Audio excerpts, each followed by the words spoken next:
notre nouvel épisode de notre série consacrée aux contes, mythes et légendes méconnues. N'oubliez pas, si cela n'est pas déjà fait, de vous abonner à la chaîne et de cliquer sur la petite cloche des notifications pour être alerté de toutes les nouvelles vidéos.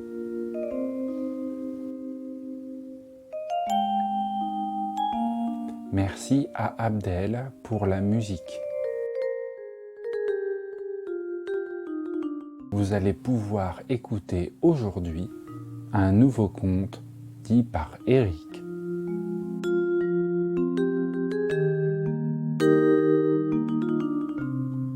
Je vous souhaite un agréable moment et une excellente écoute.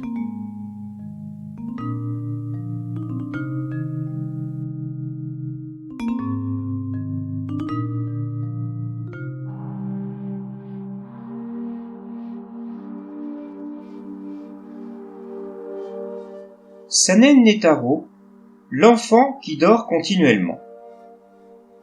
Il était une fois un couple de paysans qui avait un fils unique âgé d'une quinzaine d'années. Ils l'appelaient Sanen Netaro, l'enfant dormeur, tellement celui-ci passait ses jours et ses nuits dans sa chambre, allongé sur son lit. Un jour, cependant, son père, qui revenait des champs, croisa son fils qui sortait de la maison. Il en fut tout surpris et l'interrogea. « Mais où vas-tu, mon fils ? Il n'est pas habituel de te voir hors de ta chambre. » Sanen Netaro ne lui répondit que par un grommellement incompréhensible et partit dans la montagne sans se retourner. Il revint quelques heures plus tard, en ramenant avec lui un énorme aigle qui tenait solidement attaché par une corde à la patte. Il entra dans la maison et s'enferma dans sa chambre avec l'oiseau, sans adresser un mot à ses parents, qui, stupéfaits de le voir revenir avec un tel animal, n'eurent même pas le temps de lui poser la moindre question. Le lendemain, Sanen Netaro repartit et se dirigea vers le village pour en revenir avec une lanterne. Comme la veille, il s'enferma dans sa chambre sans mot dire. Près de la petite maison de Netaro se dressait une vaste propriété appartenant à l'un des plus riches hommes de la région. Entre les deux maisons se dressait un immense sapin qui délimitait la frontière entre les deux propriétés. À la nuit tombée, Sanen Netaro, portant sa lanterne et tenant son aigle au bout de sa corde, se glissa silencieusement hors de chez lui par la fenêtre et, ayant pris le temps de ramasser quelques pierres, grimpa dans l'immense sapin. Il s'installa sur une grosse branche assez haute et lança quelques pierres sur l'une des fenêtres de la maison de son riche voisin en criant d'une grosse voix. « Sors de là ! Je suis le Tengu de la montagne ! Sors de là ou le malheur s'abattra sur toi et ta famille !» Une lumière s'alluma bientôt dans la maison et un homme d'une cinquantaine d'années en sortit bientôt l'air apeuré. « Approche !» reprit Sanen Netaro, toujours caché dans l'arbre avec une grosse voix. « Seigneur Tengu, esprit protecteur ailé de la montagne, ayez pitié de moi !»« Tu sais que je peux apporter le malheur sur toi et ta maison !» cria Netaro, toujours en déguisant sa voix.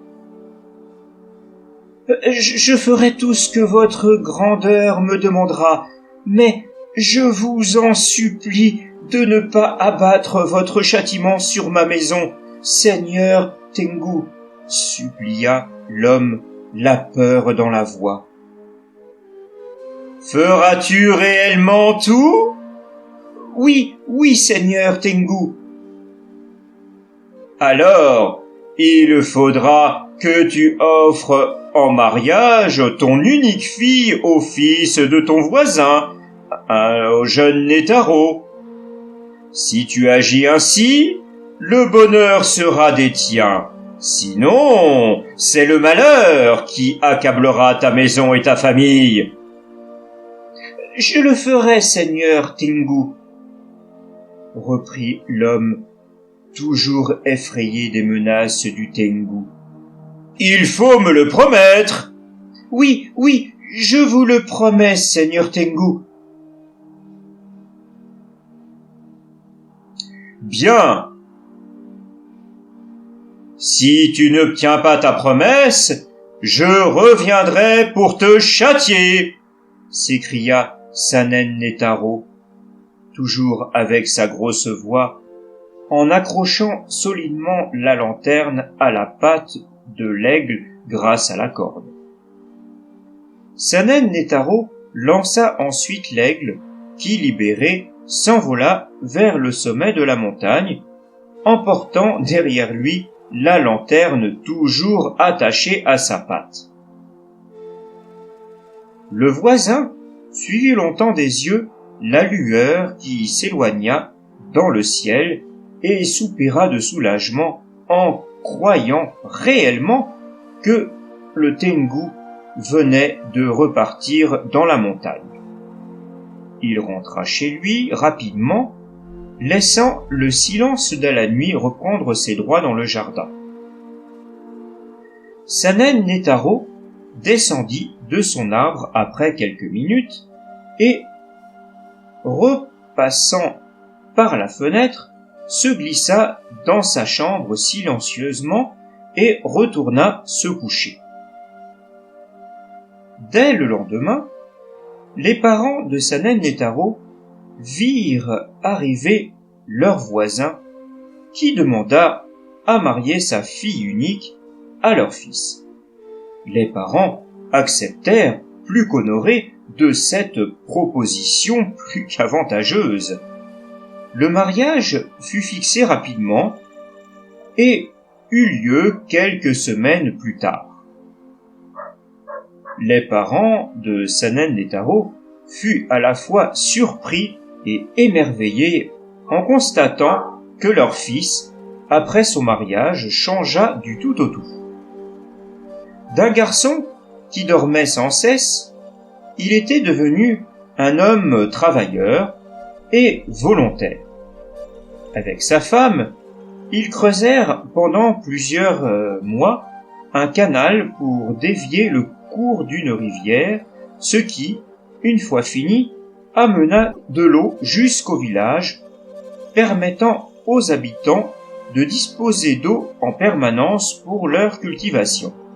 Les gens s'enrichissaient et étaient heureux grâce au travail du couple de jeunes gens qui s'aimaient follement. Le voisin de Sanen Netaro, très heureux de voir l'union de sa fille si florissante, et les villageois si heureux, offrit toute cette terre à Sanen Netaro et à sa fille, qui vécurent heureux jusqu'à la fin de leurs jours.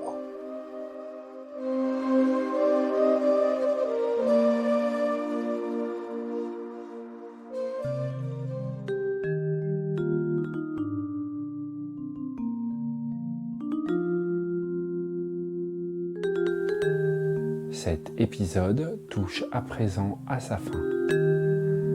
J'espère que vous avez passé un agréable moment. Et je vous dis à tout bientôt pour un nouvel épisode.